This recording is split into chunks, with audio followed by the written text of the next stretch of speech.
Buenos días a todos. Iniciamos este día, lunes 23 de enero de 2023, la clase de Leyes Procesales de Familia. ¿Me logran escuchar todos los presentes? Sí, licenciado. Ok, muchas gracias, muy amable. Indicaciones previas al inicio de la clase. Estaba viendo en la plataforma que ninguno de los grupos me ha subido los integrantes, a pesar de que me estaban diciendo el día viernes que ya habían hecho algunos y me los estaban mandando aquí en esta plataforma y les dije puntualmente que necesito que me lo suban en la plataforma Moodle o aula virtual de la UTEC y nadie lo ha hecho. Por otro lado, la presentación también no lo han hecho y ahí están los foros. Necesito, por favor, que me hagan esa presentación de cada uno de ustedes, como se los dije en la clase anterior, y también los grupos, tal como les dije en el formato que les compartí, que me lo llenaran, pusieran el sublíder, líder, sublíder y los demás integrantes, ¿verdad?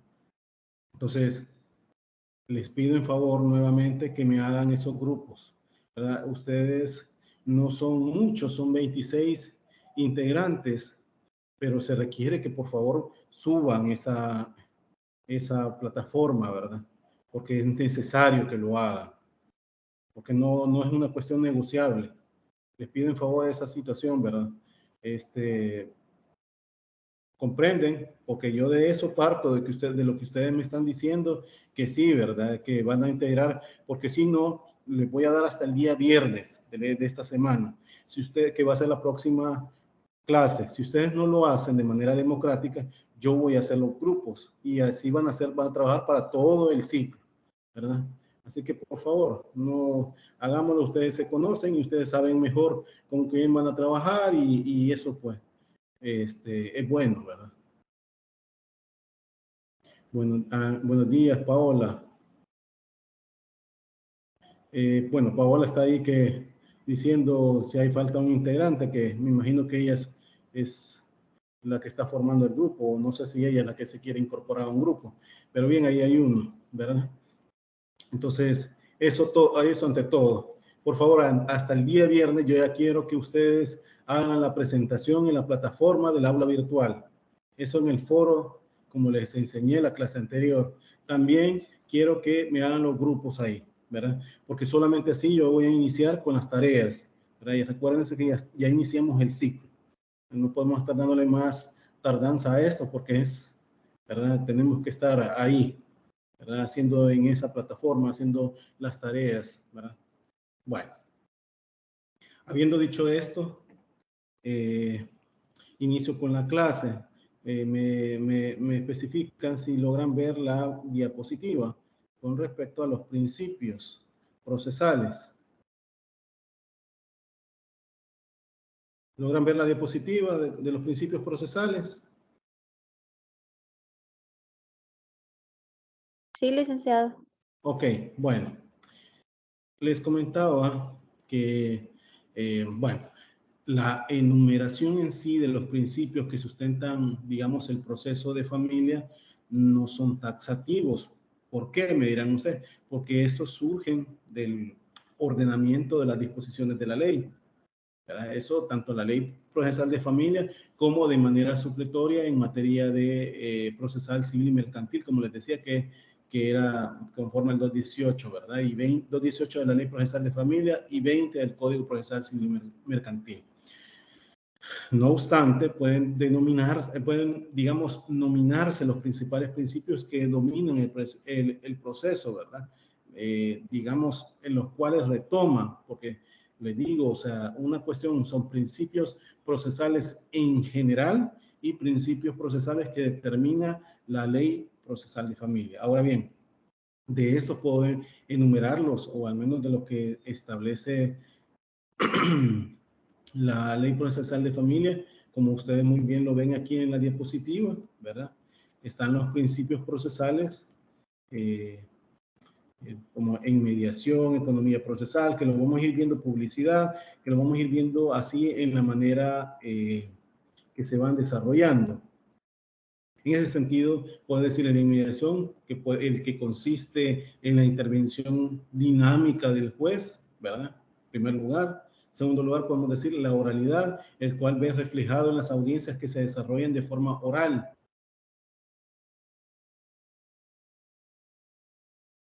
Este se manifiesta en la, digamos, en la flexibilidad de los actos sin violar el derecho de defensa. También podemos ver economía procesal, ¿verdad?, que permite una mayor concentración de los actos procesales para una pronta solución de los conflictos. También el principio de preclusión. Este se ha flexibilizado, ¿verdad?, las normas sobre la admisión de nuevos hechos y nuevas pruebas, ¿verdad?, que ahí vamos a ir viendo lo que establece el artículo 44 de la Ley Procesal de Familia, que deben de aplicarse de mayor amplitud, dice la ley, ¿verdad? Ahora bien, está también la de incorporar la búsqueda de la verdad real con respecto al principio de contradicción o garantía del derecho de defensa, ¿verdad? Los niños, niñas y adolescentes, aunque no deban intervenir en el proceso, deben de ser escuchados para respetar las disposiciones de la Convención sobre los Derechos del Niño. Y esos son principios cuáles, el principio ¿cómo se llama? Principio superior de niñez y adolescencia, del interés superior de la niña, niño o adolescente, ¿verdad? Que podemos ir viendo también. Y es necesaria también la intervención del señor o señora procuradora en los procesos por medio de sus agentes o defensores públicos, ¿verdad? ¿Para qué? Para defender el interés público, vigilar el cumplimiento de la ley y garantizar una real protección de los intereses de la familia, de las niñas, niños o adolescentes y demás personas con discapacidad, aunque la ley habla de incapaz, ¿verdad? Pero además que se establecen con personas con discapacidad. También para dar asistencia, digamos, legal a las personas que carecen de recursos económicos, a las personas ausentes cuyo paradero se ignora y deben de ser demandados, y las personas que comparezcan después de emplazados para no declarar los rebeldes. No sé si hasta aquí ustedes comprenden los principios, los que están, ¿verdad?, a las que les he mencionado en este momento.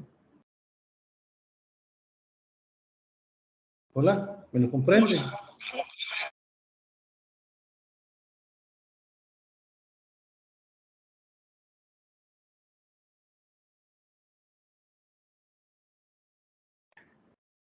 Bueno, entonces acá, para esto de declarar los rebeldes, les decía que estos son una situación que antes se establecía de manera, digamos, en los procesos civiles, ¿verdad?, que se mantiene todavía. En materia de familia esta figura desaparece, ¿verdad? Pero también debo decirles que también están otros principios sobre los cuales procuran que la falta de medios económicos no sea un obstáculo para el acceso a la justicia, para que ponderemos ese principio de acceso a la justicia. También, pues, se regula la conclusión anormal del proceso. Vamos a ir viendo también en la medida que vamos estableciendo,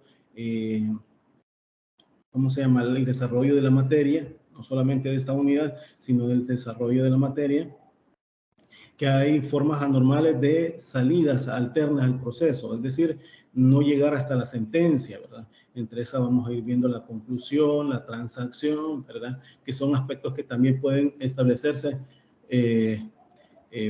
como salidas, pues, ¿verdad?, dentro del proceso. Y eso puede pasar, ¿verdad? Entonces, acá también establece la valoración de la prueba con base a la sana crítica. También el principio de la sana crítica también se establece, ¿verdad? La garantía del derecho de impugnación. Esa garantía del derecho de impugnación también se establece, ¿verdad? Por otro lado, la garantía del derecho a iniciar la demanda ante jueces independientes y especializados. Vamos a ir viendo que la especialidad también tiene que ver un tanto con respecto a los jueces que están siendo nombrados, en este caso, pues jueces de familia que fueron cambiados un tanto a partir de la entrada en vigencia de la ley.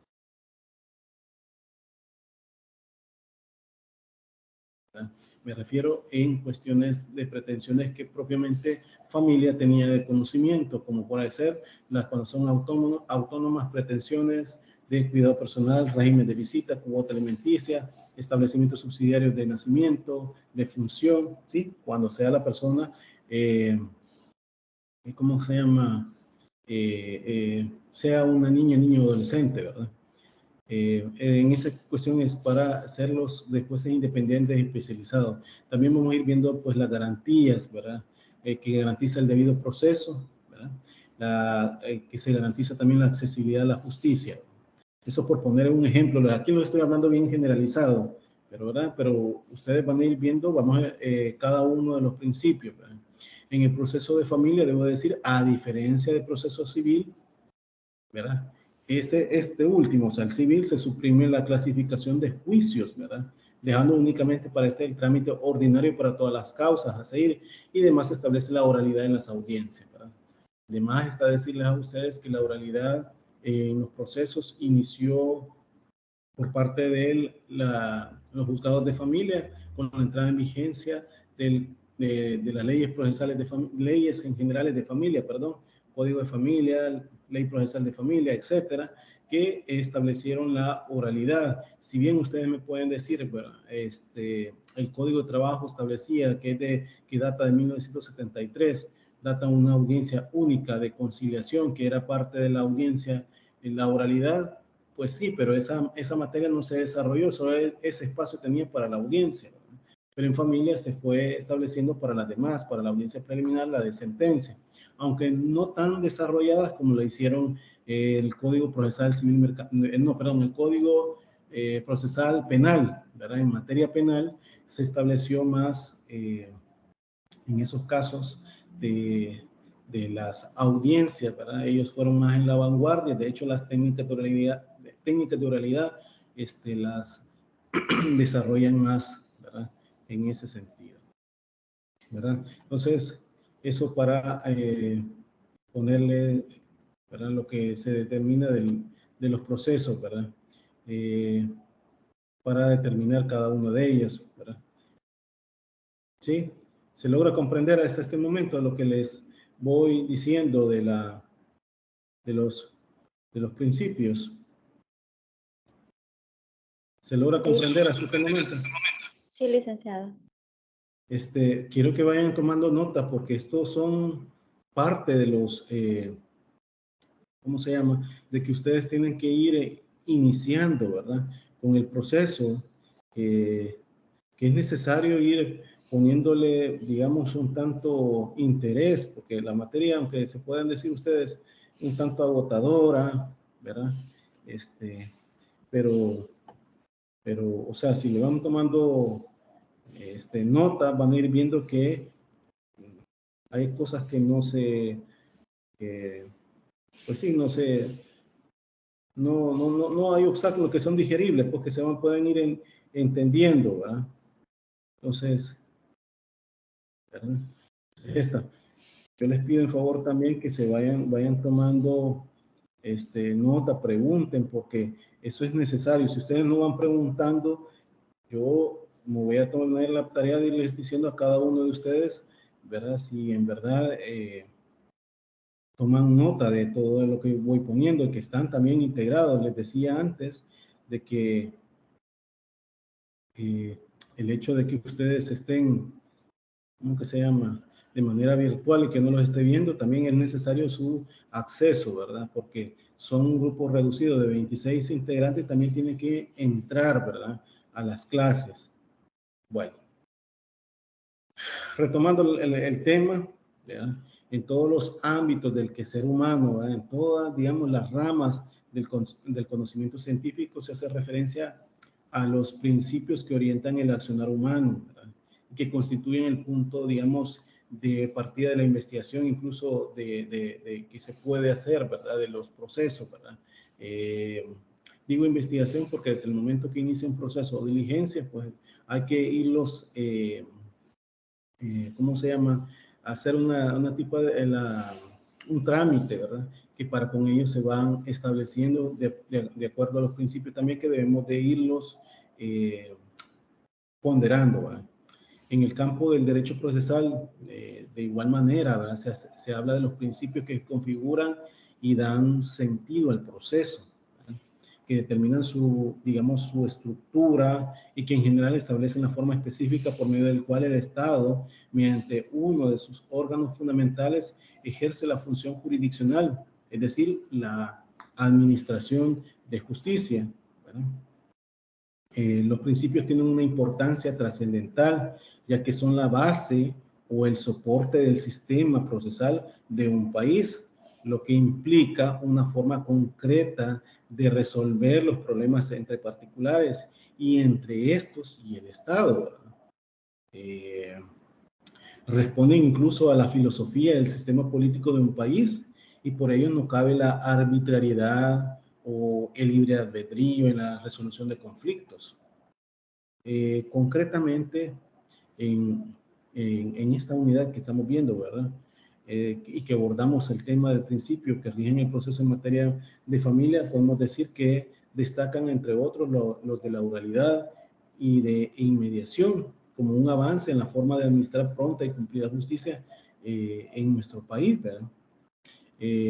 Van a ver ustedes con este estudio de esta unidad que incluso ustedes van a comprender más la importancia y el significado de los principios que rigen el proceso, ¿verdad? En materia de familia, así como que sepan ustedes determinar, digamos, un tanto la concreción de los principios en esa estructura procesal y a través del ejercicio prácticos, incluso vamos a verificar su aplicación en casos concretos, que eso es lo que vamos a ver con los laboratorios, pero es que lo que les digo que en grupos vamos a ir haciendo, ¿verdad? Y que es necesario que ustedes me lo formen, ¿verdad? Así como interpretar la naturaleza de los actos procesales a la luz de los principios rectores del proceso, ¿verdad? Por ende, vamos a ir viendo también que hay principios generales del proceso que sustentan la ley procesal de familia. Si ustedes ven acá, en la diapositiva les pongo qué debemos de entender por principios procesales y qué debemos de entender como sistemas procesales. Si ustedes ven la diapositiva, y aquí lo leo, ¿verdad? El concepto que les consigno dice aquellas reglas básicas sin las cuales no existe el debido proceso, ¿verdad? Que conforme a las garantías constitucionales de los países democráticos no admiten elección y deben de respetarse siempre, como se lo dije antes, ¿verdad? Esto va a ser la igualdad, la legalidad, la contradicción, ¿verdad? Un aspecto, digamos, así abierto a lo que vamos a entender por principios procesales. Cuando hablamos de sistemas procesales, ¿verdad? Vamos a entender como las directivas generales en las que se inspira un ordenamiento procesal y que puede obedecer a la opción de una distinta, digamos, como lo dice también la diapositiva, modelos de proceso, ¿va? Y en esto vamos a ir viendo el dispositivo, el inquisitivo, preclusión, etcétera, ¿sí? Entonces, bueno, basándonos en ellos, puedo decir como principios generales de proceso que sustentan la ley procesal de familia, debemos determinar que hablar de principios, debemos de entender que estos, en su acepción etimológica, como todo aquello que, lo debemos de entender, ¿verdad? Como todo aquello que sirve de base o fundamento, lo que orienta a comportamiento a accionar humano bajo una, digamos, perspectiva determinada y tendiente a alcanzar un fin específico. En el caso del diccionario de la Real Academia, se establece muchas acepciones sobre esta situación, ¿verdad? De las cuales podemos ver, ¿verdad? Que en su acepción tercera y sexta lo define como, ¿verdad?, la base, origen, razón. Dice la base, origen, razón de fundamento sobre la cual se procede discutiendo en cualquier materia, norma o la idea fundamental que rigen el pensamiento o la conducta. Así podemos ir hablando sobre procesalistas, ¿verdad?, que han ido determinando sobre este tema de lo que podemos entender por los principios, ¿verdad? Como por ejemplo Jaime Azula Camacho, ¿verdad? Que yo aquí estoy retomando nuevamente estos aspectos que ustedes ya lo vieron en materia de procesal civil, ¿verdad? Pero los estoy retrotrayendo pues para que ustedes, refrescándoles en su cerebro, ¿verdad? Para que ustedes puedan comprender mejor, ¿verdad? Porque eso ya entiendo que ya lo vieron, ¿verdad? Pero para que ustedes puedan ir comprendiendo más estos principios que son aplicables en materia de familia, ¿verdad? Y este procesalista Jaime Azula Camacho indica que se entiende por principios, y él menciona que los principios aplicables a los distintos aspectos, ¿verdad?, que integran el procedimiento, la existencia de lo mismo y la adopción, incluso por las diferentes legislaciones obedece a un momento histórico determinado, incluso al sistema político imperante en cada país, como se lo dije antes, ¿verdad? Y como se lo he puesto en la diapositiva. Omar Whiteward menciona por su parte que agrega que son aquellos criterios o ideas fundamentales contenidas en una forma explícita en el ordenamiento que señalan sus características más importantes y en este caso las características del derecho procesal, ¿verdad? O sea, procesal en la materia, ¿verdad? La idea de principios, ¿verdad? Está orientada a servir de guía, de fundamento de la estructura del proceso y su finalidad como mecanismo estatal diseñado para dar respuesta a los conflictos de naturaleza jurídica que surgen, ¿verdad?, del seno de la comunidad. El proceso no debe tener cualquier estructura, sino solo aquella que responde a principios previamente señalados en la ley. Ahí pues, podemos ir viendo que en ese sentido, ¿verdad? O en ese mismo orden, que algunos autores hacen distinción entre lo que serían principios de proceso y principios de procedimiento. Cuando hablan principios de proceso, se entiende el proceso propiamente tal, y principios de procedimiento, el procedimiento aplicable o el trámite pues, aplicable a cada uno de ellos. Por ejemplo, David Echandía menciona que los principios generales de la ciencia procesal se dividen en dos grupos. Él menciona dos. Vayan anotando, ¿verdad? Los que se sienten de las bases generales del derecho procesal, esos que sientan las bases generales del derecho procesal, y dos, los que miran la organización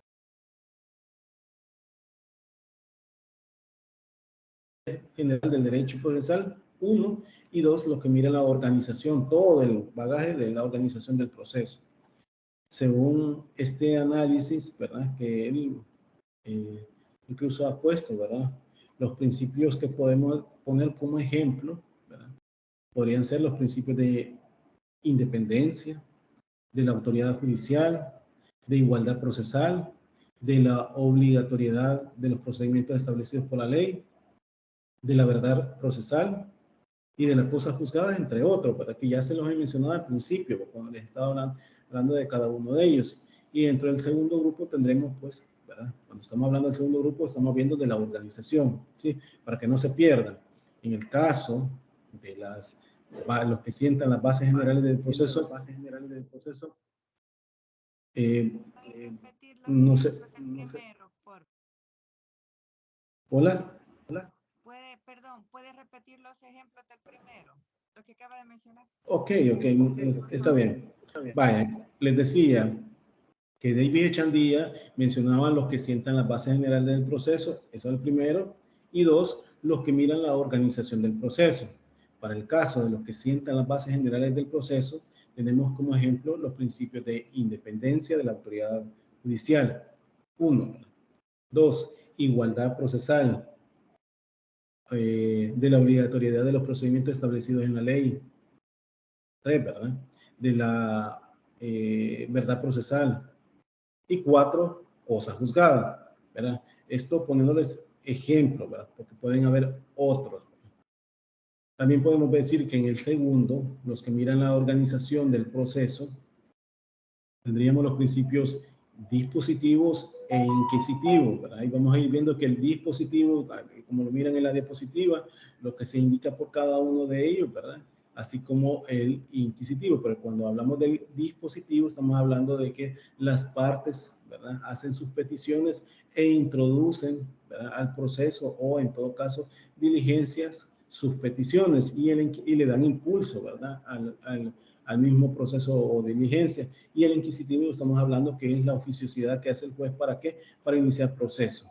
También podemos ver en este segundo grupo el de economía procesal, de concentración, inmediación, etcétera, ¿sí?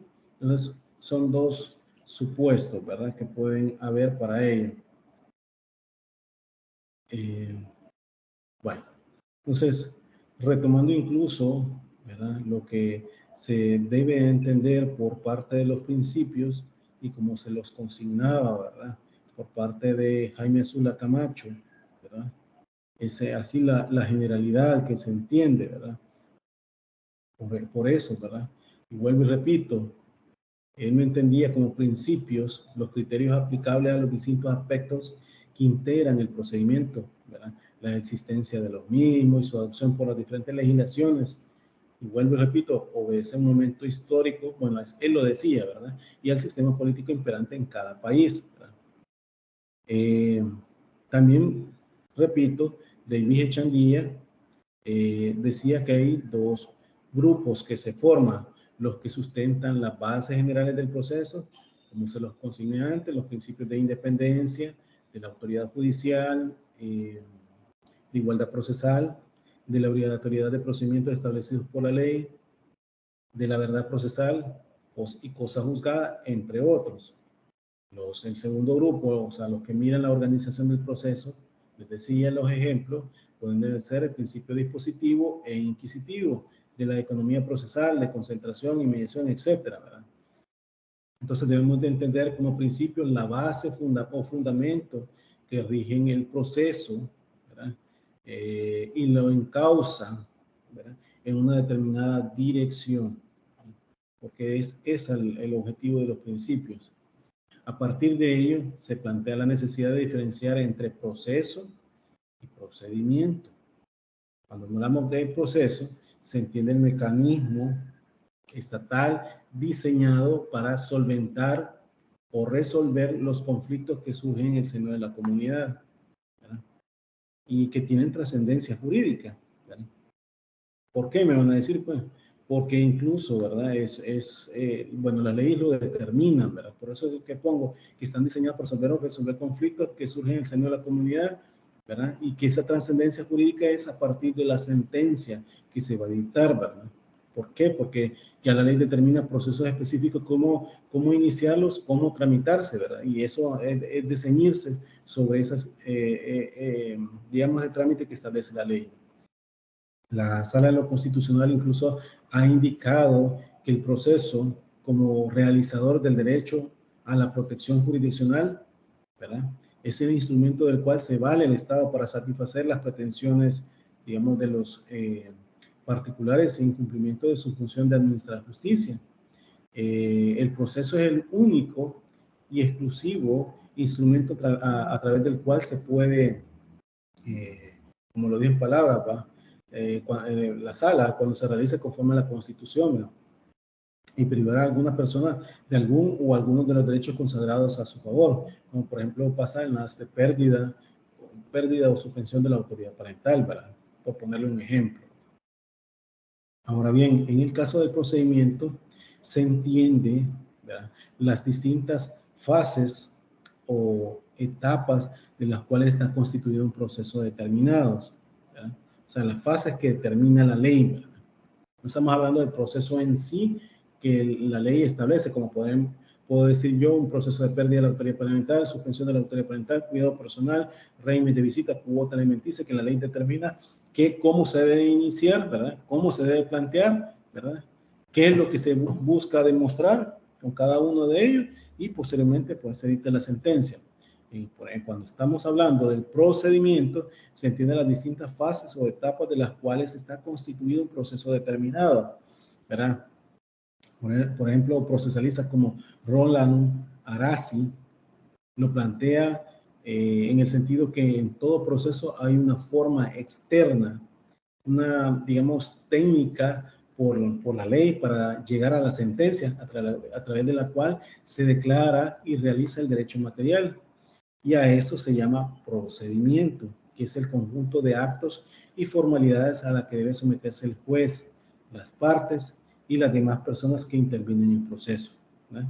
O sea, vuelvo y repito, como lo dice Roland Arasi, ¿verdad? Él menciona que en todo proceso hay una forma externa, una técnica determinada por la ley para llegar a la sentencia, a través del cual se declara y realiza el derecho material, ¿verdad? Lo que le digo, entre el principio, vamos a ir viendo entre el principio de congruencia y el principio ¿cómo que se llama? Y la sentencia, principio de congruencia y la sentencia, es decir, entre lo que se pide y lo que se resuelve. No se puede resolver más de lo que más de lo pedido o menos, ¿verdad? Entonces, porque ahí vamos a ir viendo que van a haber sentencias extra petita, infra petita, ¿verdad? Etcétera, que pueden pasar en el evento no se resuelve una situación, ¿verdad?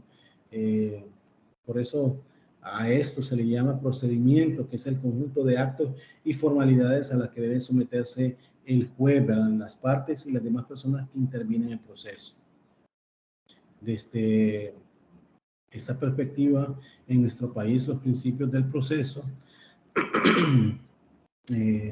esto es, aquellos que miran la estructura del proceso que estarían en la Constitución. Por ejemplo, vemos artículos como, por ejemplo, el 11, 12, 18, siempre la Constitución de su texto, ¿verdad? Que hacen referencia al derecho de audiencia, de defensa, de petición. Esos tres artículos, el 11, 12 y 18 de la Constitución. Vuelvo y repito, hacen referencia al derecho de audiencia, defensa y de petición. Y los referidos al procedimiento serían aquellos principios expresamente determinados en cada cuerpo procesal. Una idea central en este análisis, bueno, sería incluso pues la del debido proceso. Por debido proceso, de acuerdo a la jurisprudencia de la Sala de lo Constitucional, debe entenderse como digamos, la observancia de la estructura básica que la misma Constitución prescribe para todo el proceso de procedimiento, que comprende ciertas categorías jurídicas, como por ejemplo el derecho de audiencia, defensa, presunción de inocencia, etcétera, ¿verdad? Entonces, esto se lo he mencionado así, pero la Sala de lo Constitucional, o sea, citando la Sala de lo Constitucional, ¿va? Que ya mencionaba en esos aspectos, ¿va? Con respecto a los principios. Es decir, todo proceso debe contener una estructura mínima que favorezca el ejercicio efectivo de los derechos de los justiciables involucrados, ¿verdad? A fin de dar cumplimiento a la obligación constitucional del Estado de garantizar precisamente los derechos de las personas. En razón de ello, debemos de decir que junto a los principios específicos que diseña el artículo 3 de la Ley Procesal de Familia, que es donde están, ¿verdad?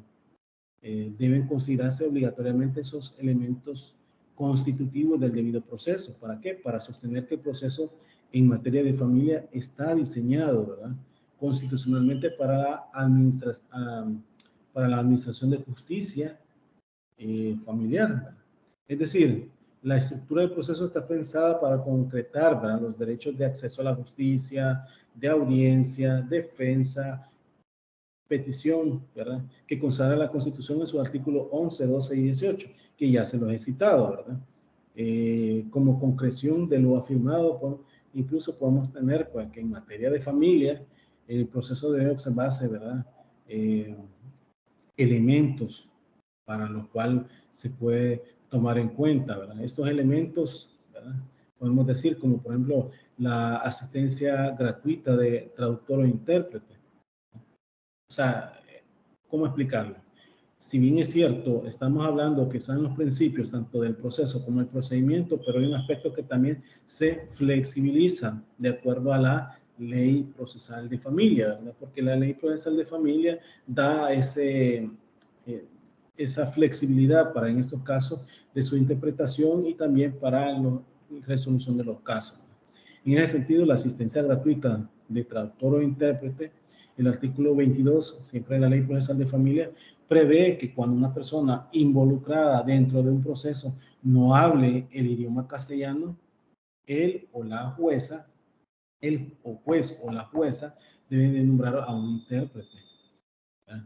Dicho intérprete, en tanto para la persona que no habla el castellano, que según el artículo 62 de la Constitución es el idioma oficial de nuestro país. Es decir, nosotros decimos español, ¿va? Yo hablo español, pero en realidad nuestro idioma es el castellano, ¿verdad? Entonces, como lo dice el 62 de la Constitución. Lo mismo sería para aquellas personas que necesitan lenguaje especializado. Ejemplo de ello podrían ser las personas con discapacidad vocal o auditiva, que necesiten de personas que les esté traduciendo, ¿verdad?, para que ellos comprendan, ¿verdad?, lo que está aconteciendo incluso en el proceso o diligencias, ya sea el trámite o dentro de las mismas audiencias. También podemos decir en el caso de la comunicación comunicación previa y detallada de la demanda, o en todo caso, solicitud. Los artículos 33 al 36, siempre de la Ley Procesal de Familia, desarrollan el tema de los medios de comunicación procesal, como el mecanismo procesal que utilizan los jueces y juezas, ¿verdad?, para comunicar sus decisiones a las personas interesadas. Que aquí, en la medida que, incluso con lo de la pandemia, esto se flexibilizó aún más, ¿verdad?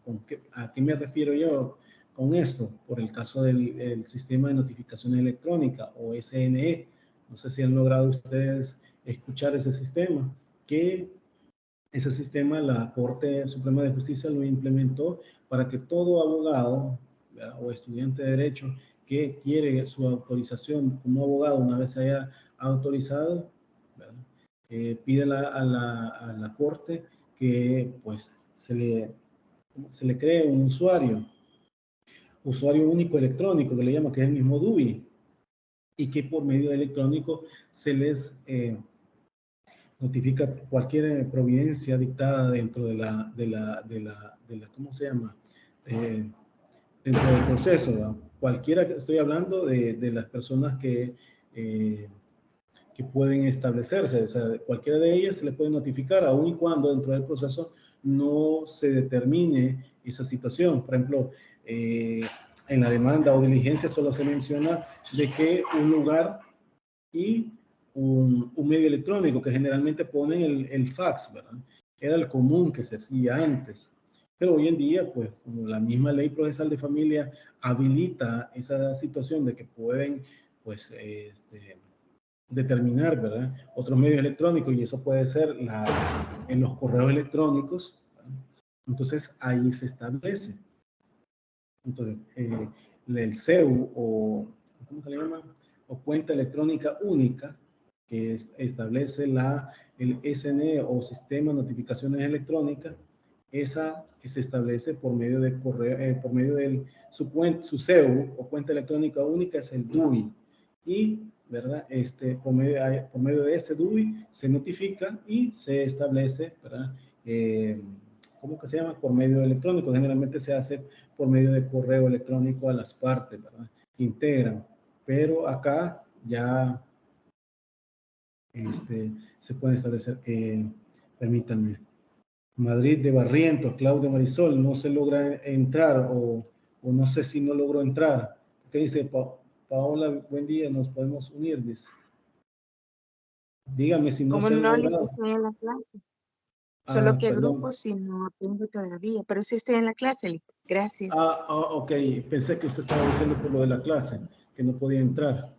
Bueno, entonces, sobre esto, pues, está de más estarles diciendo, ¿verdad?, que ustedes deben tomar en cuenta que también esos son otros medios electrónicos que se pueden comunicar. La Corte, aun y cuando con lo de la pandemia, bueno, no solamente la Corte, a nivel de todo el mundo, ¿verdad?, se tomaron otras técnicas para poder hacerse los actos de comunicación, y entre esas, pues, a pesar de que se mantenía reacio al aceptar otros medios electrónicos, como puede pasar en el caso de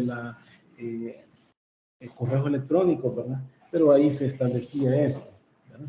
Entonces, en ese sentido, pues, puedo decirles a ustedes que esos medios se toman en cuenta para establecerse dentro del proceso, ¿verdad?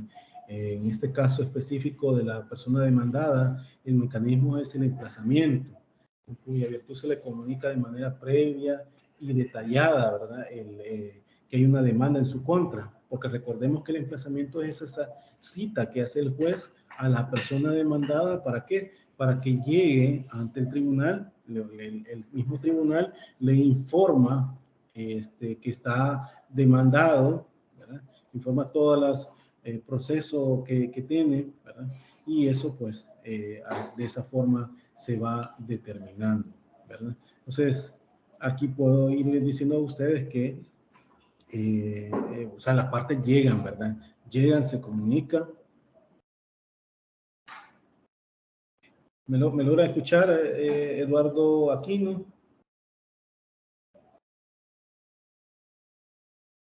que lo escucho como que estuviera dudas. No sé si el micrófono se lo han apagado o algo. Bueno, lo veo, mejor dicho, no lo escucho, lo veo.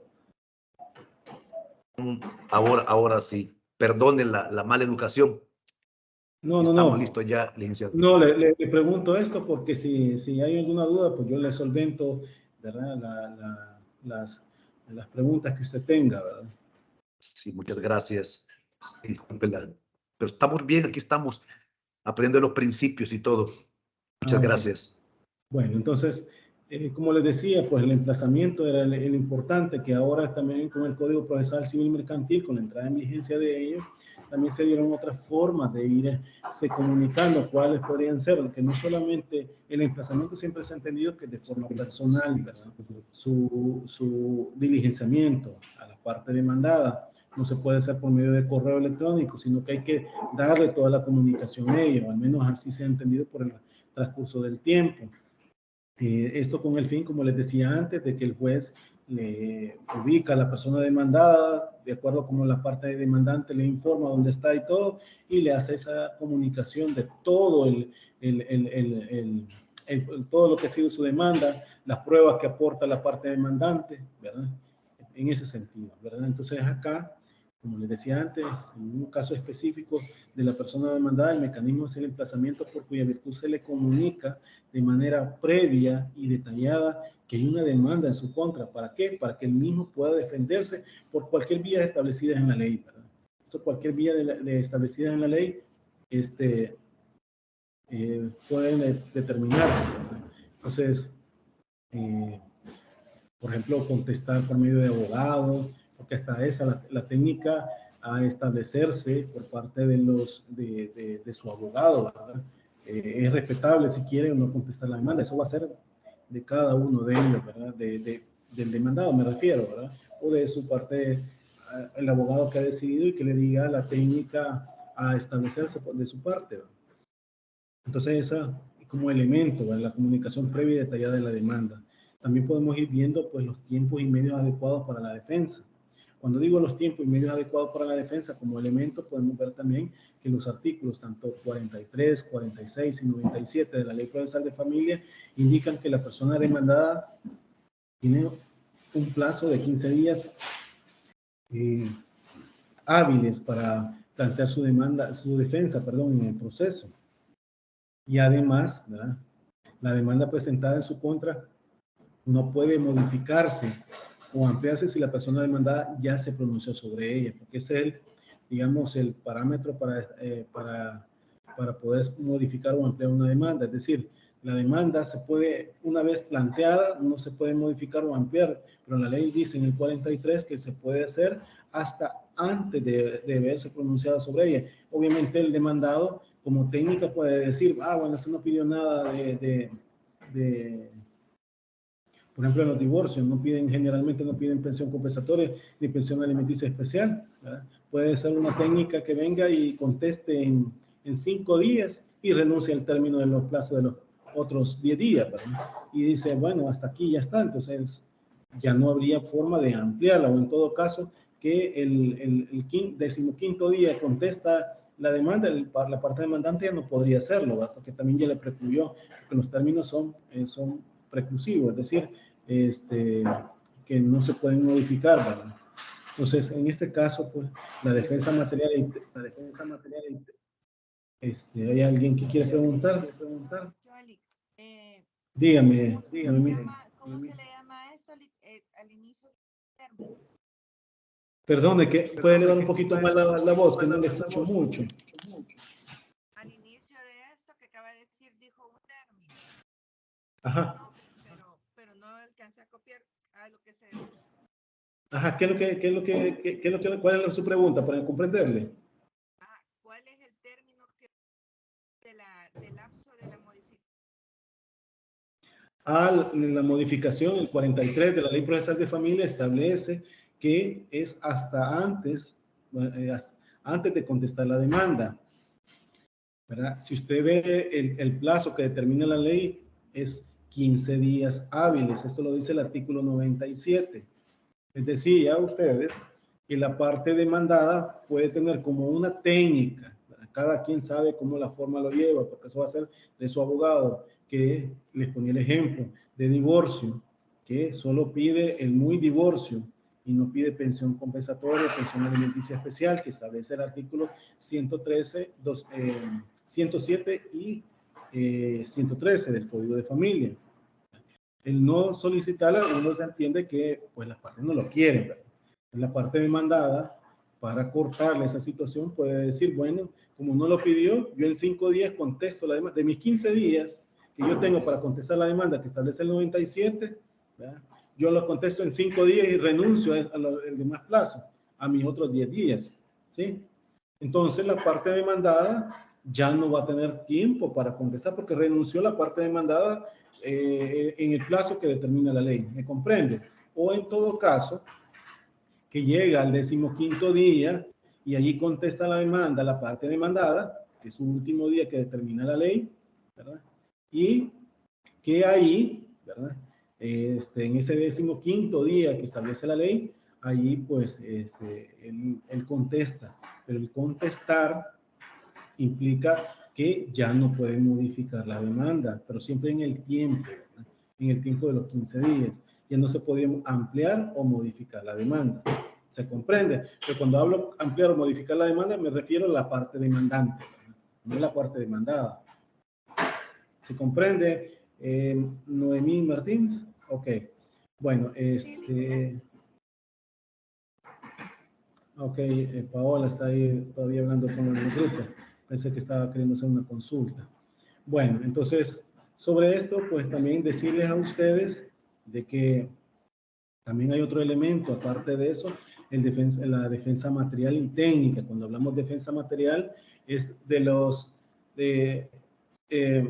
cuando hablamos de defensa material, estamos hablando de las partes, es decir, parte demandante, parte demandada, ¿verdad? Esas son, digamos, la defensa material, cada una de las personas que integran el proceso, ¿sí? Cuando hablamos de defensa técnica, estamos hablando de los abogados, esos abogados que representan las partes materiales. Los artículos 10, 11 y 117, inciso tercero de la Ley Procesal de Familia, desarrollan la idea de que las partes sobre las que pesa una demanda pueden ejercer su defensa material y defensa técnica. Cuando hablamos de defensa material, obviamente puede haber perfectamente una parte, aunque no lo haya hecho siempre y cuando ¿cómo decirle? Se ciñan en los plazos que determina la ley, ¿verdad?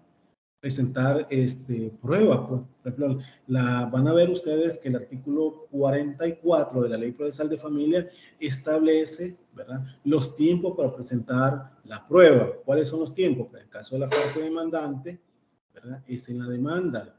O sea, en la presentación de la demanda tiene que poner la presentación de la demanda o, en todo caso, contestación de prevenciones, si se le hicieron prevenciones. En el caso de la parte demandada, dice siempre el 44, que es en la contestación de la demanda. Pero siempre ese inciso último del 44 establece que una vez si hay promovido el proceso y hay hechos nuevos, o en todo caso, de lo que se contesta la parte demandada, se puede establecer, presentar prueba. En ese caso, podemos decir ustedes, por ejemplo, les pongo un ejemplo. Para determinar mi capacidad económica, el 42, inciso último, y el 46, siempre de la Ley Procesal de Familia, establece que la parte demandante y parte demandada tienen que presentar una declaración jurada de ingresos y egresos de la misma. ¿Para qué? Para determinar su capacidad económica, ¿verdad? Entonces, tanto la parte demandada como la parte demandante, ¿verdad?, quieren demostrar su capacidad económica por esos medios, ¿sí?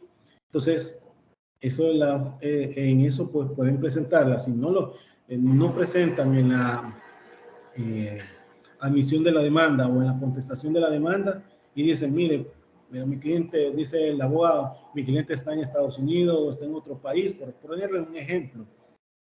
Entonces, y que esa pues, posterior no va a presentar, entonces, y la parte demandada o parte demandante, me refiero a las personas, ¿verdad?, no a los abogados, ellos presentan el escrito. Entonces, perfectamente se puede tomar en cuenta, o en todo caso ellos alegan hechos nuevos con respecto a eso y agregan pruebas, perfectamente lo pueden hacer, ¿verdad? Porque el mismo artículo 44 lo da esa posibilidad. La posibilidad de intervenir de manera directa, ¿verdad? Planteando alguna petición o interviniendo personalmente en un proceso, un acto procesal, ¿verdad? Como la posibilidad de asistir a la realización del proceso debidamente procurado con la asistencia de un abogado o abogada, ¿verdad? Entonces, eso también habría que ver, ¿verdad? De cada uno de los de defensa de cada una de las partes. Obviamente la decisión de la parte demandada de asistir a un proceso y contestar la demanda es de él, ¿verdad? Y obviamente eso encaminada a que eso le encomienda esa misión, digamos, al abogado o abogada para hacerlo. Cuando hablamos de la defensa técnica gratuita, el artículo 112, inciso segundo de la Ley Procesal de Familia, prevé que él o la persona, ¿verdad?, demandada que no posee recursos económicos para sufragar los gastos de su defensa en el proceso, tiene la posibilidad, ¿verdad?, de que el juez o jueza le nombre a alguien. ¿Para qué? Para que lo represente sus intereses en el proceso. De igual manera, existe la posibilidad de que la persona demandada acuda a la Procuraduría General de la República o en todo caso las universidades, cualquier universidad acreditada en todo el país que da asistencia jurídica gratuita. ¿Para qué? Para solicitar asistencia, en estos casos, ¿verdad? Asistencia técnica gratuita, ¿verdad? Entonces, en ese sentido podemos ver, ¿verdad?, que ese es un elemento, la defensa técnica gratuita. También el derecho de aportar pruebas y a fiscalizar pruebas. Ese derecho de aportar pruebas y fiscalizar pruebas, los artículos 42, literal F, 46, inciso segundo, 54, inciso segundo también, y 103, 117, inciso tercero, todos de la Ley Procesal de Familia, se lo repito, 42, literal F, 46, este 46, inciso segundo, 54, inciso segundo también, y 117, inciso tercero, todos de la Ley Procesal de Familia, dan cuenta o concluyen en la idea de que las personas que intervienen en el proceso tienen la factibilidad de ofertar pruebas pertinentes. ¿Para qué? Para acreditar lo que indican y piden en su demanda y contestaciones, ¿verdad? Derecho a no declarar contra sí mismo también podemos ver, ¿verdad? Otro elemento, ¿verdad? Ese derecho a no declarar contra sí mismo, porque van a ir viendo ustedes que la declaración de propia parte, ¿verdad?, se puede establecer. El artículo 117, inciso cuarto de la Ley Procesal de Familia da la posibilidad, ¿verdad?, o indica que la persona que debe ser interrogada será respetada en su dignidad y que se evitará cualquier tipo de presión que pueda afectar su voluntariedad, ¿verdad? Entonces, en este sentido, si las partes, tanto demandante como demandada, ¿verdad?, ofertan, ¿verdad?, declaración de propia parte y no quieren declarar, tampoco hay que obligar a esa persona a que se haga, ¿verdad? Ahora bien, el derecho también, como otro elemento, el derecho a recurrir de la decisión también se establece, porque eso solamente el derecho de recurrir es de la parte demandante, de las partes, perdón, corrijo el error antes de equivocarlo, ¿verdad? Ese derecho de recurrir de las decisiones solamente es a las partes, es decir, la parte demandante, parte demandada o terceros, ¿verdad?, que integran los procesos, ¿verdad? Eso lo vamos a ir viendo más adelante. ¿Por qué? Porque a ellos les nace el derecho de recurrir. Obviamente si desde el momento que otorga poder, sus abogados pueden en su representación presentar el recurso, pero esa es otra situación, ¿verdad? Presentarlo es otra situación, pero para recurrir, su derecho de recurrir, eso le nace solamente a las partes que integran el proceso, partes materiales, no partes técnicas. Las partes técnicas pueden ejercerlo porque es por medio de ellos quien presentan los recursos, ¿verdad? Los artículos 147 al 169 de la Ley Procesal de Familia diseñan el esquema de medios de impugnación del cual las personas interesadas pueden retomar los mecanismos necesarios. ¿Para qué? Para poder revertir todas aquellas decisiones que consideren inadecuadas por afectar sus derechos. además de los elementos constitucionales que contiene nuestra Ley Procesal de Familia, en el artículo 3 denomina cuáles son los principios rectores que rigen y orientan las distintas fases o etapas del proceso de familia. Por lo que debemos incluso pues, detallarlo, ¿va? Cuáles son esos principios, y debemos de hacer un breve estudio sobre la significación de los mismos y su aplicación dentro del proceso. ¿Para qué? Para que ustedes puedan comprender incluso de esto, ¿va? Después de estos elementos que se pueden establecer, ¿verdad? Entonces, debo de decir antes de entrar de lleno, ¿verdad? A los principios, aunque les he dado la base, digamos, la base de ellos, de cada uno de los principios, cómo se van a entender, pero debemos de especificar que las manifestaciones de los derechos de acceso a la justicia, defensa, audiencia y petición del proceso, ¿verdad? Deben de verse todos esos elementos que les he mencionado, cuáles, la asistencia gratuita de traductor e intérprete, que lo establece el artículo 22 de la Ley Procesal de Familia, comunicación previa detallada de la demanda, que establecen los artículos 36 al 36, siempre en la Ley Procesal de Familia, y artículos 169 al 180 del Código Procesal Civil y Mercantil, este último, que es de aplicación supletoria en materia de familia, les decía yo. La defensa técnica también establece que defensa técnica gratuita, lo establece el artículo 112, inciso segundo de la Ley Procesal de Familia, pero también el Código Procesal Civil y Mercantil en sus artículos 74 y 75 del Código Procesal Civil y Mercantil también lo determina, ¿verdad? Reitero, es de aplicación supletoria esta última. También la defensa material y técnica. Cuando hablo de la defensa material y técnica, establece los artículos 10, 11 y 117, inciso tercero de la Ley Procesal de Familia. Esto en relación con el artículo 4 del Código Procesal Civil y Mercantil, ¿verdad? Entonces, para que ustedes vayan tomándolo en cuenta. Asimismo, la defensa técnica, la defensa técnica gratuita ya les había mencionado, ¿verdad? Que debe establecerse para con ella, ¿verdad? Porque esa defensa técnica gratuita también, al igual que la defensa material y técnica, van en esos mismos términos para tanto la parte demandante como parte demandada. ¿Por qué? Porque la parte demandante no puede tener recursos para plantear una demanda, pero puede irse, como les dije antes, a la Procuraduría o universidades acreditadas en todo el país que dan asistencia judicial gratuita. Entonces, en ese caso, pues ellos deben ser también la parte demandada, ¿verdad? Siempre ligada en esos artículos 102, inciso segundo, de la Ley Procesal de Familia y el 74 y 75 del Código Procesal Civil y Mercantil. También reitero que el derecho a aportar prueba y fiscalizar prueba lo establecen los artículos 42, literal F, 46, inciso segundo, ¿verdad? 54, inciso segundo y 117, inciso tercero de la Ley Procesal de Familia. Esto, ¿verdad? Para aportar prueba y fiscalizar prueba, ¿sí? Ese elemento importante, pero también el Código Procesal Civil y Mercantil da esa posibilidad en sus artículos 7, 288, 289, 312, 315, 318, 319, 322 y 323, siempre del Código Procesal Civil y Mercantil, ¿verdad? Esto, pues, obviamente, de aplicación supletoria, ¿verdad? El derecho a no declarar contra sí mismo, por lo que les decía yo que declaración de propia parte puede establecerse también, ¿verdad?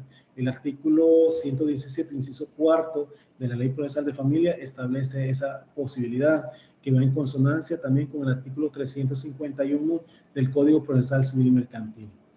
El derecho de recurrir, como se los dije antes, es propio de las partes materiales que integran el proceso, ¿verdad? Sea parte demandante, parte demandada o terceros, ya sea coadyuvante o tercero excluyente, ¿verdad? Eso va a depender de ellos.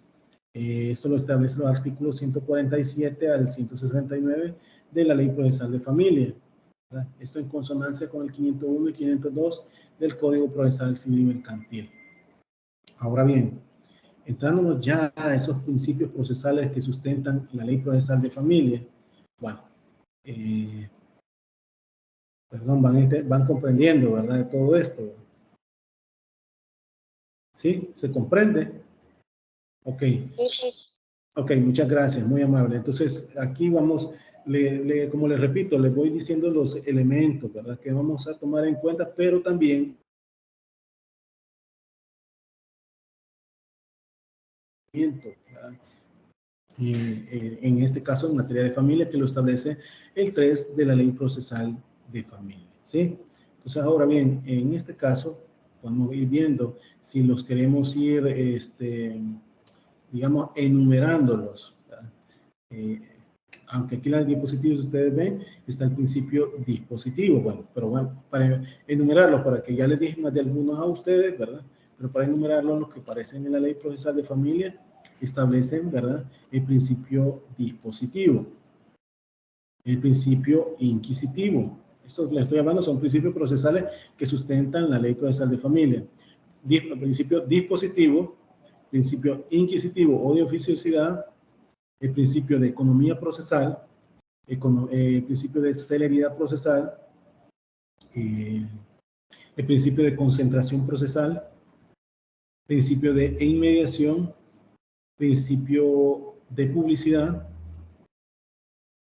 ¿sí? Principio de oralidad, principio de igualdad, principio de probidad, lealtad y buena fe, principio de eventualidad, principio de preclusión, principio de congruencia y principio de motivación de las resoluciones judiciales, ¿sí? Repito, en estos casos, la Ley Procesal de Familia establece principios en los cuales se pueden establecer dentro del proceso, dentro del procedimiento, perdón. Y estos son a manera de irlos enumerando lo que establece el artículo 3 de la Ley Procesal de Familia, ¿verdad? El principio dispositivo, el principio inquisitivo o de oficiosidad, el principio de economía procesal, principio de celeridad procesal, principio de concentración procesal, principio de inmediación, principio de publicidad, principio de oralidad, igualdad, principio de probidad, lealtad y buena fe, principio de eventualidad, principio de preclusión, principio de congruencia y principio de motivación de las resoluciones judiciales, ¿verdad? Entonces, en esto pues vamos a entender, o sea, ¿qué podemos entender por cada uno de ellos, ¿verdad? Ahora bien, el principio dispositivo o inquisitivo, como lo miran ustedes allá en la diapositiva, de este principio dispositivo, que ahí también lo pongo, lo coloco también, que el literal 3, perdón, literal A, perdón, de la ley del artículo 3 de la Ley Procesal de Familia nos indica que el proceso, por regla general, se inicia a instancia de parte, salvo las excepciones legales, ¿verdad? Pudiendo incluso las partes ofrecer pruebas, presentar alegatos y disponer de sus derechos, salvo cuando estos fueran irrenunciables, ¿verdad?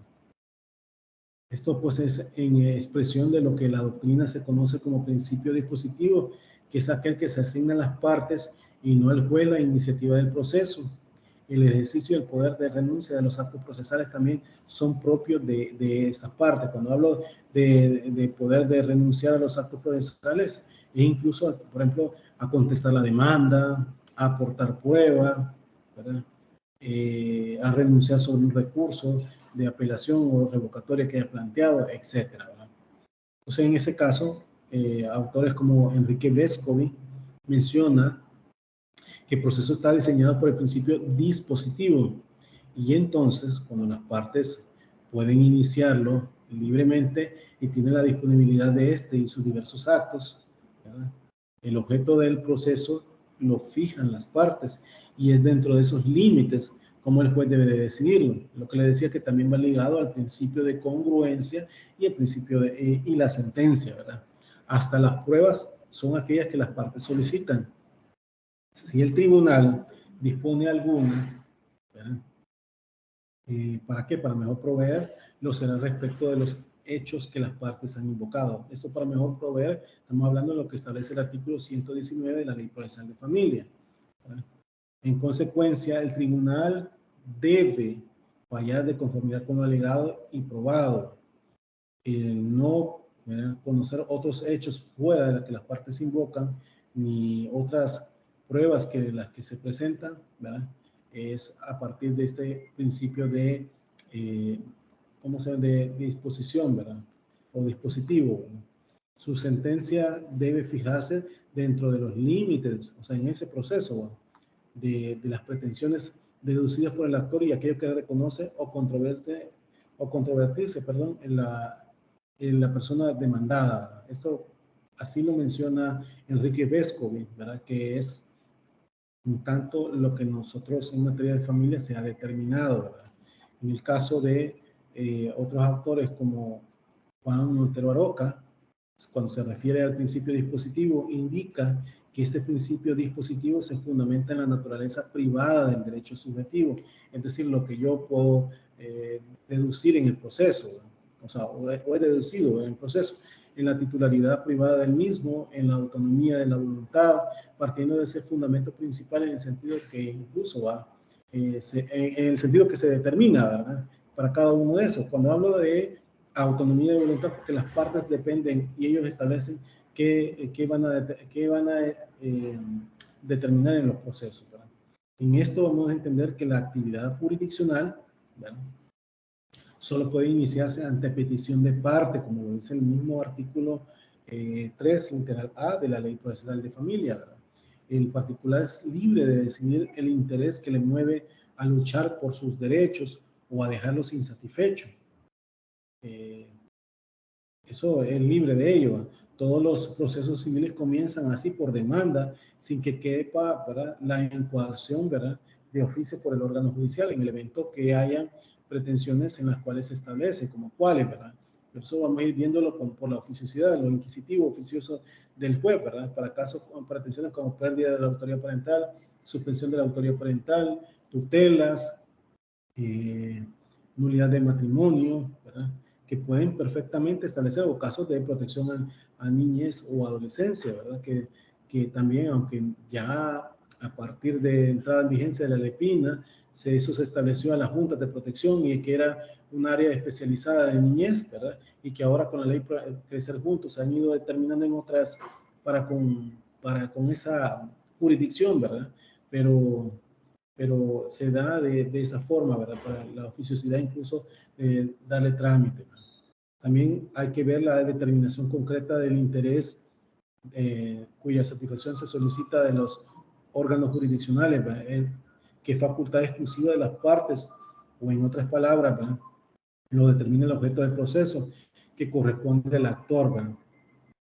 La persona demandada puede determinar también el objeto de debate, ¿verdad? En el evento también presenta una reconvención o multa petición, que esto lo vamos a ir viendo más adelante, que es otro tipo de demanda introducida en la contestación de la demanda, ¿verdad?, por la parte demandada, ¿verdad?, siempre y cuando tengan un nexo entre el sujeto, objeto y causa, ¿verdad? Pero eso lo vamos a ir viendo más adelante, ¿verdad? Los órganos jurisdiccionales, al satisfacer por medio del proceso y de la sentencia intereses, digamos, privados, deben ser congruentes con la pretensión también, objeto del proceso, y la resistencia, objeto de debate, ¿verdad?, formuladas en ella. También debemos de ver, ¿verdad?, si las partes son las únicas que pueden pedir la actividad jurisdiccional y que pueden también ponerle fin, disponiendo tanto del interés material como del proceso, que acabará cuando las partes así lo decidan por los actos de disposición, ¿verdad? Cuando hablo de actos de disposición, obviamente del desarrollo del proceso, ¿verdad? Para esto, pues se indican como manifestaciones incluso, ¿verdad?, del principio dispositivo, ¿verdad? Por ejemplo, la disponibilidad de la relación sustancial o de la relación procesal, ¿verdad? Cuando hablo de esa disponibilidad, ¿verdad?, de ello, ¿verdad? Bueno. Pues acá vemos el impulso, ¿verdad?, la disponibilidad de relación sustancial o de la relación procesal, también el impulso procesal, ¿verdad? O sea, cuando hablo de la disponibilidad, estamos hablando obviamente que la persona que plantea la demanda, el juez no sabe de los hechos más que las partes y ellos, por eso ellos la plantean. El impulso del proceso, obviamente, cada uno sabe cuáles son los plazos que determina la ley y así van presentando, fijándose cómo debe darle el impulso, ¿verdad? Los aportes de los hechos y las pruebas del proceso también que se plantean, ¿verdad? Del proceso y los límites a las decisiones judiciales. Legitimación para impugnar las decisiones judiciales también, ¿verdad? Que pueden haber. En virtud de este principio, entonces, ¿verdad? O sea, el dispositivo, debemos decir que las partes son, por regla general, que gobiernan los actos del proceso, las que deciden poner en movimiento al órgano jurisdiccional, planteando obviamente las situaciones fácticas que merecen una decisión judicial. Asimismo, son las que tienen que, por regla general, el protagonismo para aportar las pruebas, presentar sus alegatos y en definitiva, brindarlos a los jueces o juezas su punto de vista sobre las situaciones sometidas a conocimiento y de decisión jurisdiccional, ¿no? Y en caso de desacuerdo con la decisión, las que tienen la facultad de impugnar. ¿Sí? Entonces, eso debemos de tomarlo en cuenta con este principio dispositivo. Para esto, pues, podemos poner incluso ejemplo, aunque ya se los he dicho antes, ¿verdad? De concreción de este principio del dispositivo en el proceso de familia, que constituyen, ¿verdad? Por ejemplo, digamos, los artículos 42, 43, 44, 46, 47, 49 y 50 de la Ley Procesal de Familia. 42, que nos habla sobre los requisitos de la admisión de la demanda. 43, lo que nos habla también de la modificación o ampliación de la demanda. 44, de el momento procesal.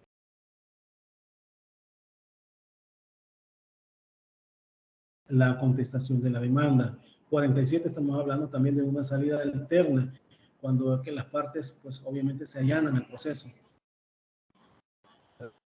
49, 49 y 50, cuando se presentan excepciones dentro, sean perentorias o dilatorias dentro del proceso, ¿verdad? Que son referidos a la presentación de la demanda, los movimientos de excepciones tanto dilatorias o perentorias, ¿verdad? Insisto. Entonces, eso sería para esto. Artículos, incluso, aquí les puedo ir dando más ejemplos, para podemos ver también los artículos 59, 63 y 71 de la Ley Procesal de Familia, que hacen alusión al planteamiento de incidentes, el conflicto de competencia, que lo vamos a ir viendo más adelante, de la recusación y de la acumulación del proceso. También establecen otro tipo de situaciones que se pueden plantear por las partes, en el caso de los artículos 84, 85 y 86 de la Ley Procesal de Familia, que desarrollan el alcance y los requisitos de conciliación, transacción y desistimiento, tanto del proceso como de las pretensiones. Los artículos 47 al 69 y 70 al 178 de la Ley Procesal de Familia, que se refieren a los medios de impugnación bajo la modalidad de recurso y de la ejecución de la sentencia. Esto último, aunque le estoy dando así como un ejemplo a ustedes, pero todo esto lo vamos a ir desarrollando en su momento, en la etapa pertinente, tanto de la salida alterna del proceso, tanto de los recursos, tanto del trámite del proceso, que cómo se debe de ir, ¿verdad? Pero les pongo así como ejemplo por el principio propiamente tal, ¿verdad? En general, este principio tiene incluso pues, una fuerte influencia en los actos del proceso de familia, porque, pues sí, porque son las partes que establecen el objeto de debate, ¿va? Y sin embargo, pues la afirmación que parece más adecuada es el proceso en materia de familia, que está influenciado de manera mixta. Cuando hablo de manera mixta es que tanto por el principio dispositivo como el principio inquisitivo, ¿verdad? O de oficiosidad. ¿Por qué? Porque las facultades de las partes en orden a la disposición de los actos procesales no es totalmente plena, sino que es importante el protagonismo del juez o jueza como el director del proceso, ¿verdad? También el artículo 3, literal B, establece que una vez presentada la demanda, esta será impulsada de oficio por el juez, y es lo que habla de lo inquisitivo, ¿verdad? Que no puede paralizarse el proceso. En ese sentido, pues el principio inquisitivo, ¿verdad?, que sería el otro que tendríamos que ir hablando, ¿verdad?, ese ya no del dispositivo, como decíamos anteriormente, la iniciación del proceso en materia de familia, según nuestra legislación, incluso pues está conferida a las partes por regla general, y sin embargo de la lectura del artículo 3, literal A, de la Ley Procesal de Familia, se advierte asimismo que dicha regla tiene su excepción, y es lo concerniente a que el juez o jueza de familia, en uso de sus atribuciones que le confiere la ley, puede iniciar de oficio el proceso en determinados casos, y además tiene la obligación de todos los casos de impulsar oficiosamente el proceso sin petición de las partes, porque así lo dice ese artículo, esa literal B de la ley, del artículo 3 de la Ley Procesal de Familia. La forma por regla general para dicha actividad oficiosa es que el artículo 41 de la Ley Procesal de Familia indica y constituye la excepción al principio dispositivo. Este artículo, ¿verdad?, determina que cuando de conformidad al Código de Familia el proceso se inicia de oficio, el juez dictará la resolución en que se relacionen los hechos en que fundamenta y la finalidad que se propone, lo cual se notificará, ¿verdad?, al procurador de familia y los interesados, y les citará, pues, a emplazará según el caso para que comparezca el proceso. Así lo dice el artículo 41, ¿verdad? También menciona que el proceso también se podrá iniciar de oficio con solo manifestación verbal de los hechos por el interesado en vista de la urgencia del asunto calificado por el juez, ¿verdad? Esto pues en el interés de la familia. Sí. Dígame. Bueno, Normal. por ejemplo, usted dijo que hay unos principios que puede ser mixto. Podría ser un ejemplo. Perdón, Norma, perdón, Noemí, perdón. Eleve un poquito la voz, que no me cuesta escucharle. Ok. Usted habló al inicio que puede haber también un principio mixto entre el principio dispositivo e inquisitivo. Ajá. Mi pregunta es, ¿podría ser un ejemplo la demanda por una violación a un menor o a una menor? Es, o sea, una de las partes, pues obviamente va a poner la demanda, pero luego viene, porque si la persona después dice, no quiero retirar la demanda, el Estado dice, no, ahora seguimos porque se determina la gravedad del asunto. Ok, muchas gracias por su intervención. En efecto, o sea, el hecho de que sean mixtos los procesos de familia, tanto dispositivo como oficioso, llevan una doble, digamos, para comprenderlo de dos formas, digamos. Una, cuando hablo de dispositivo, que es mixto el dispositivo y el oficioso, es que no se va a paralizar el proceso. Es decir, póngale que usted interpone la demanda, indistintamente de cualquier proceso que usted interponga, divorcio, cuidado personal, régimen de visita, pérdida de la autoridad parental, suspensión, etcétera. Cualquier pretensión que usted presente, ¿verdad? Usted presenta la demanda, aporta prueba, sea documental, testimonial, la oferta ahí, ¿sí? El juez de oficio, ahí entonces hablando, que el juez tiene que calificar si la demanda admite los requisitos del 42. Si lo admite, o sea, no es como antes e incluso hasta el proceso civil, que usted esté pidiendo que se admita la demanda. Se entiende esa situación, usted presenta la demanda y por ende el juez tiene que calificar esa demanda, ¿sí? ¿Me explico? Entonces, una vez califica, admite la demanda, en esos 5 días que establece el 95 de la Ley Procesal de Familia, posteriormente el juez ordena el emplazamiento. Tampoco es necesario que usted me esté pidiendo emplácese. Claro, que usted me va a decir en la demanda qué lugar está la persona para demandarlo, para emplazarlo. Pero esa es otra cuestión, ¿verdad? Pero que usted me diga, bueno, si usted me emite decirle que se emplace la parte demandada, yo no lo voy a hacer, ¿verdad? A eso me refiero. No es que usted me tenga que decirlo, ¿verdad? Lo oficioso es que yo le voy a dar el trámite. Lo mismo pasa en el caso de que después pasó los 15 días de contestar la demanda y que por ende yo ya no puedo hacer nada del trámite porque espero que usted me pida que haga el examen previo que determine el artículo 98 de la Ley Procesal de Familia. Entonces ahí es lo mixto, lo dispositivo y lo oficioso, o sea que el juez sin necesidad que la parte le esté pidiendo, va a darle trámite al proceso. Ahora bien, por el ejemplo que usted me está mencionando, que hay pretensiones, hay aspectos que son irrenunciables, por derechos irrenunciables de las partes, por ejemplo, en el caso de pérdida de la autoridad parental, se me viene en la mente, en el sentido de que la parte demandada venga, conteste la demanda en sentido positivo, ¿verdad? Y que a la vez diga, me allano, ¿verdad? El allanarse vamos a ir viendo más adelante que es un aspecto de aceptación de hechos, pero en este caso no puede renunciar, o sea, directamente la parte demandada, en este caso el progenitor a quien se le está pidiendo, se le está siguiendo un proceso de pérdida de suspensión, que solo venga y diga, sí, me allano, como que, vaya, mire, el pérdida de la autoridad parental por abandono del niño se está promoviendo, ¿verdad? Entonces, el abandono implica que no le ayuda nada, ni cuota alimenticia, no lo protege, no le da vivienda, etcétera, ¿verdad? Que antes lo establecía el 38 de la Lepina, que eran derechos, pues, que se entendía como maltrato, ¿verdad? Entonces, pero esa situación no puede ser, o sea, él no puede disponer de esos derechos, ¿va?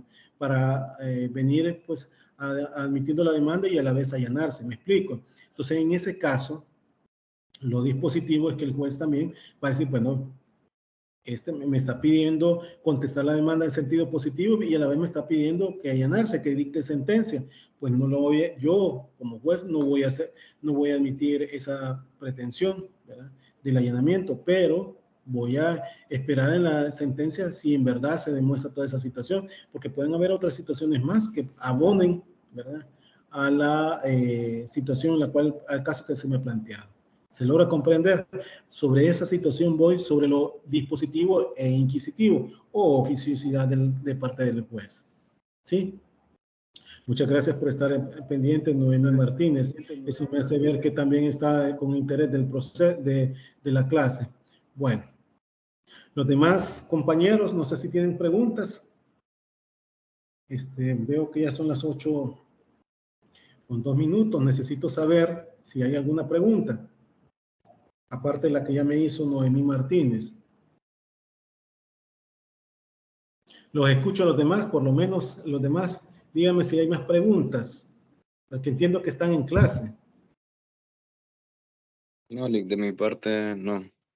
Ok, gracias. Decirles, reiterarles, por favor, que la presentación de ustedes lo hagan en la plataforma o aula virtual de la universidad que les mostré la clase anterior, que tienen que entrar.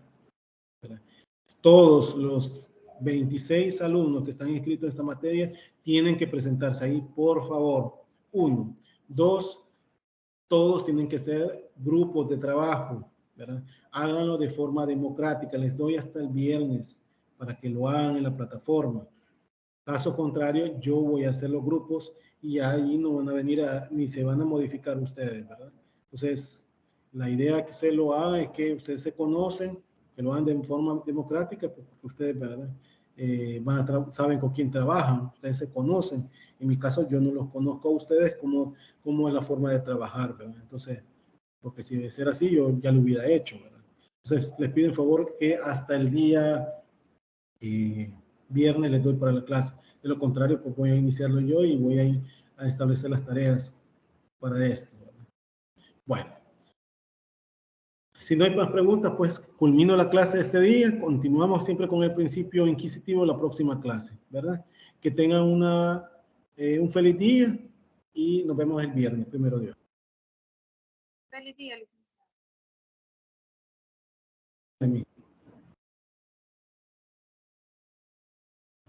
Muchas gracias. Feliz día, licenciado. Feliz día.